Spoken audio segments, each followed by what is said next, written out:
Good evening, everyone. Welcome to the Economic Development Committee of June 4th, 2025.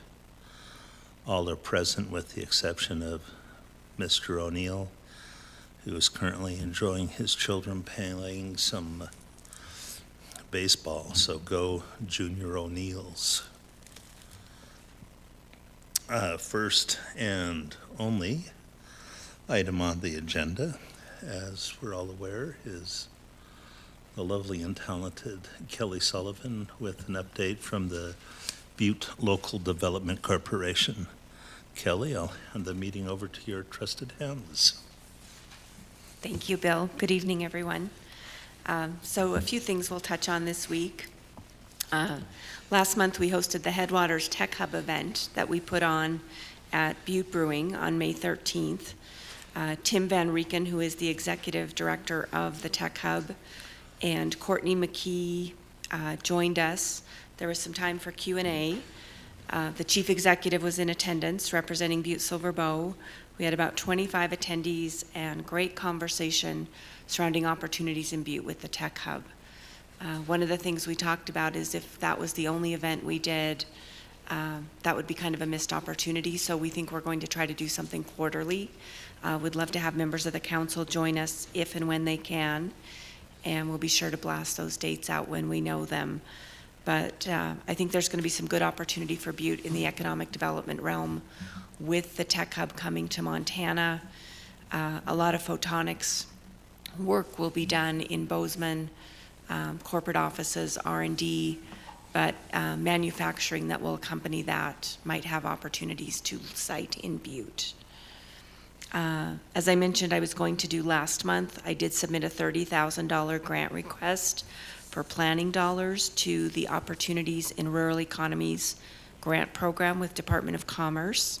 That was on behalf of an organization here in Butte. And they told us maybe first or second week in June we'd know if we got that grant. So when I learn if we did, I'll be able to tell you who we applied for the grant for on behalf of. We recently started doing a program called The List, and I don't think I talked about this last month, but this was an idea that we took from Great Falls Development Authority that we really like.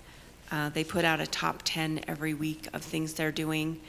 And we're going to put out a top 10 of the month. Our list will be a little shorter than theirs maybe.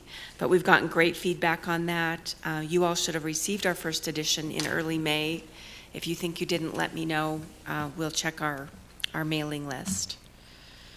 I submitted an op-ed piece to the Montana Standard. If you look on the reverse of this sheet, imploring Senator Daines and our Montana delegation to save the New Markets Tax Credit Program.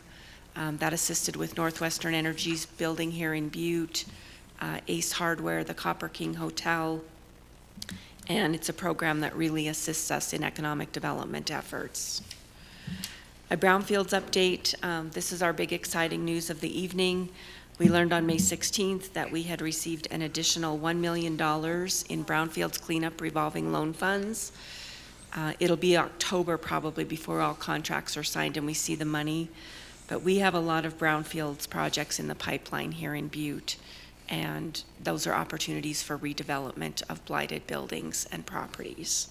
How does that work? So, go ahead. Oh, here.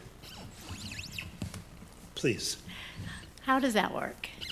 So getting the money. Yeah. Or how do you ask? Yeah, so it's through the Environmental Protection Agency. And we just apply, we write a grant application. And so our brownfields coordinator, Melissa, wrote a grant application for that. And she wrote two, actually. We didn't get the one, which was for $500,000, but we did get this $1 million one. And we found out all in the same day. So we kind of got some sad news and we were a little bummed out. And then about a half hour later, we learned we got the $1 million. So pretty exciting. Follow-up, Commissioner Healy. So who applies for it, or how is the money applied? So people can come to us if they have projects, and we do a really good job of outreach in the community. The money's not just for Butte-Silver, but for the 6 other counties that we serve on the Headwaters side. If people have projects, they can just come to us. We get the ball rolling by putting them in touch with Montana DEQ for assessments. And then if they need cleanup dollars, that's what we have. We don't currently have any assessment money, but cleanup dollars. And they can come to us and apply for a loan. We have a little bit of grant money out of the million, but most of it is loan funds. And they're low interest loans. They're really good rates on those loans. Speaking of loans, an update from our loan department. We just approved a $78,000 loan to a Butte business. We have one other loan in the pipeline for our general funds, and we're awaiting an application. We have... Is this a new Butte business or an existing? Oh, it is? It's a new, yep. We have 3 loans in our brownfields pipeline. We have 3 projects currently, and if we make all 3 of those loans, they total about $848,000 from our last brownfields RLF that we still have money in. Some of it will come from the last one, some of it will come later this year from the new one. But there are 3 big projects out there that are interested in this money, and we're hoping to get some of that to them in the next month or 2. Our current amount available to lend, the total you can see there is about $3.7 million, kind of $1.8 million what I call general funds, $1.4 million in tourism funds, and about $540,000 in our Big Sky Economic Development Fund that we were awarded last year. We've got another loan client that's going to pay off soon. That's about $125,000 payoff, so that money then revolves back in that we can lend it out again. And then, I think I put that line, ignore that last line. I think I double shared there. Today, some of our team, and I wasn't able to make it, I had a conflict. Question, Commissioner Leary. Yeah, thank you, Chairman. I just had a question about the loan funds. The 3.7 million, are those funds generally an advantaged interest rate as well, or are they just mostly for businesses that are not lendable in the traditional system? Yeah, a lot of times they're, I shouldn't say a lot of times, most of the time, they are not bankable, and so then they come to us. So it's a little higher risk loan. The interest rate on it is a little bit higher than a bank. Okay. Yeah. Thank you. Thank you. So I wasn't there today, but a couple members of my team hosted the Community College Administrators Program along with the University of Montana. That's sponsored by the U.S. Department of State, the Bureau of Educational and Cultural Affairs. And these program participants today came from Ecuador, and they're working to support the development of their technical education sector. So our team was going to be talking to them about workforce development and some of the different things that we do in Butte-Silver Bow. And I know Chief Executive Gallagher and a couple members of the community development team were going to be part of that as well. I didn't get a report on how it went before I came, so I'll update you on that some more next month. And then Kayla Lappin, our business recruitment director, recently attended the Select USA event in Washington, D.C. Montana Department of Commerce had reps there, and it's kind of hosted overall by the Montana World Trade Center out of the University of Montana. Kayla was able to do some great networking. She's already followed up on a number of leads for folks that have expressed an interest in coming to Montana or specifically to Butte. So she felt like it was a very worthwhile trip. Still lots of people kind of reaching out and asking, what do we have in Butte and what can we do for their business? I did an interview with Jim Larson of Butte News just to talk about the BLDC. You can find a recording of that at buttenews.net. And then our strategic plan work continues. Our next meeting is next Tuesday, and our consultant feels that we're ahead of schedule. So we had hoped to have everything wrapped up by the end of October, but we think that it will be maybe a little sooner than that. Great news. Yeah. Any other questions, comments on this? Yes, Commissioner Healy. I just don't know what the strategic plan work, yeah. Yeah, so we're working on a 5-year strategic plan for the BLDC, and the results of that will kind of inform the work that we're going to focus on in the next 5 years. We've done community listening sessions. We did a community survey and got over 225 responses. We've got a lot of people that want direct calls from us to get more information, so we'll be doing quite a bit of dialing and getting more feedback. And we'll have probably another listening session. I would have said September, maybe even in August now, and the public is welcome to come to that and kind of hear where we are with the plan. But we're using a consultant. The winning consultant was a firm out of Billings that's helping guide us in that plan. Any other questions or comments? Going once? Going twice? I will say I'm fairly interested in the community college administration's program. I have some friends who come up every year from Bolivia, right next door to Ecuador, and the relationship with some of these countries is a great opportunity for the people in the country to come and get a good education and learn business, and to help people here with business and other areas. I know that Mario, he recently passed, but he did a great job in other communities. I know that he was in Eugene, Oregon, and throughout on a lot of the college circuit, and helped an awful lot of people come into the country to do education. So I've seen firsthand how well and good these programs are. So I think that has a potential to really help in a lot of different sectors, not only technology, but other goods and manufacturing possibly. So that's interesting to see. And the brownfield projects that you're working on, I think is fantastic. I know there's an awful lot of areas where that will be very helpful in our community. Just to follow up on that, for people who don't know, can you explain what the brownfield is specifically in regards to cleanup? Sure. Thank you. Sure.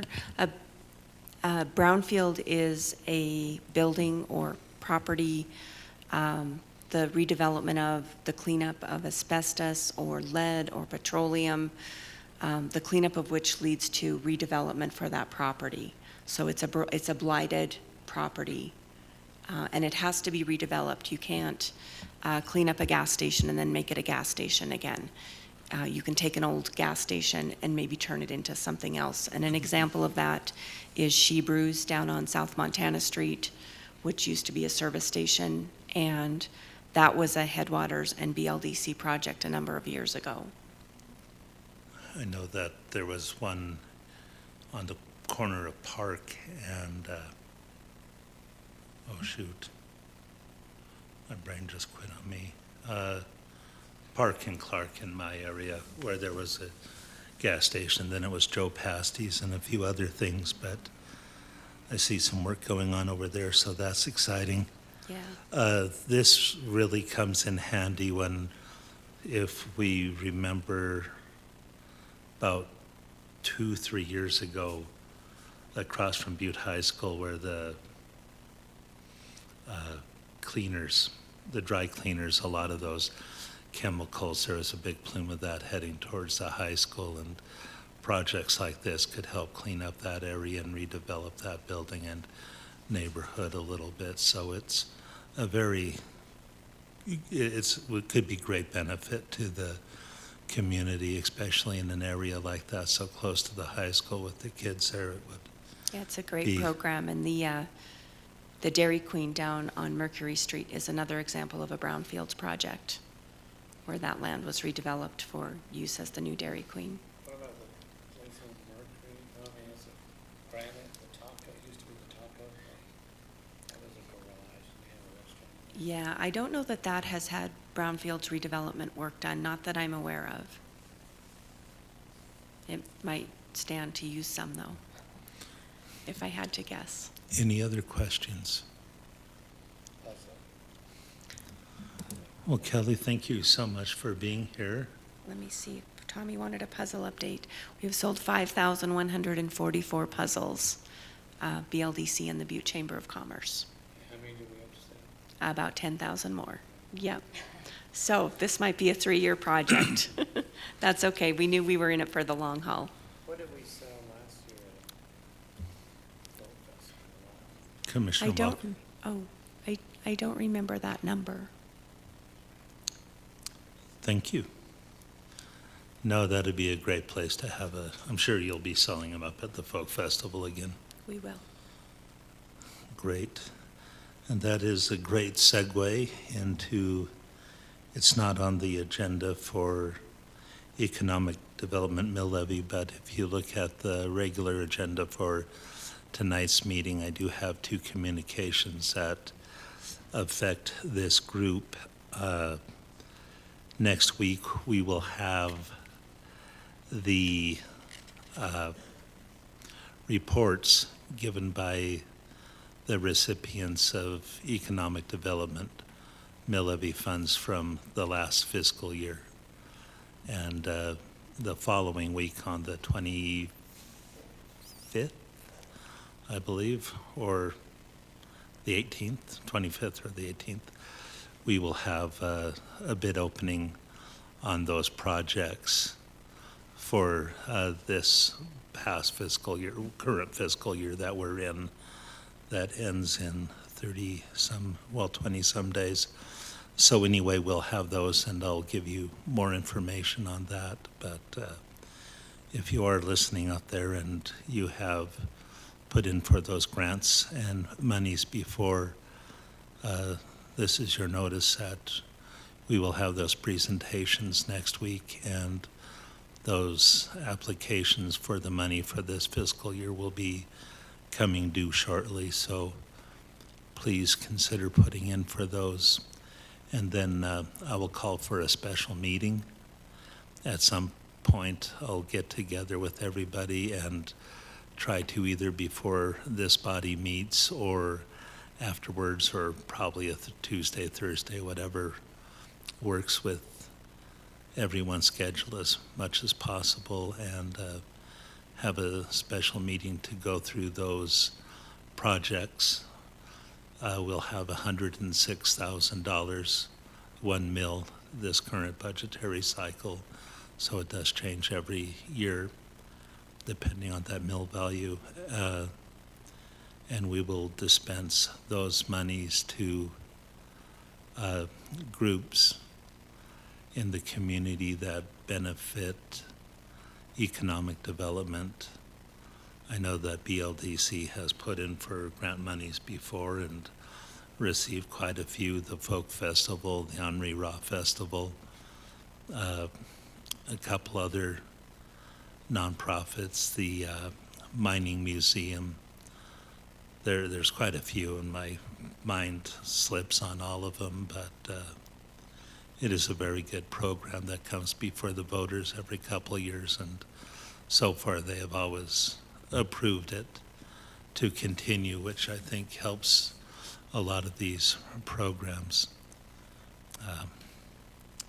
Advantage Butte is the other one. They help secure tournaments and keep the Civic Center full with sporting events and other events, so we can compete with other schools. So all of this is a great benefit to the restaurants and other smaller businesses and hoteliers in the area. So it's nice to see this money come through and an opportunity to help fill those beds and put heads in beds and feed in restaurants. And if anybody has a teenager at home, they can know how much a teenager will eat over the course of a weekend, and their folks and everything. So it's a great opportunity for the community.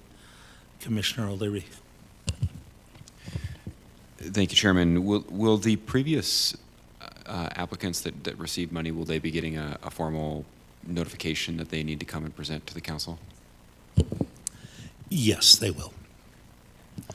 they are aware that they need to give a presentation when they receive the monies and everything, and Council Secretary Barb will be getting hold of all of the applicants, and they will be here. Every once in a while, we do have a straggler or two, and we'll make an exception for them. They'll come in on the 18th to provide insight on how they use the money and the benefits the community saw with it. Commissioner Walker. Yes. Can you explain what BSET is to me? Sure.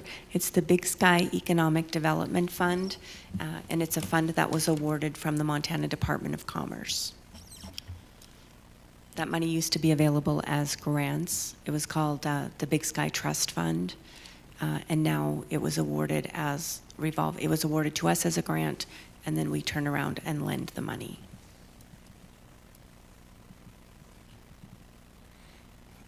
Anything else? If not, I would entertain a motion to adjourn. Motion is made. Do I have a second?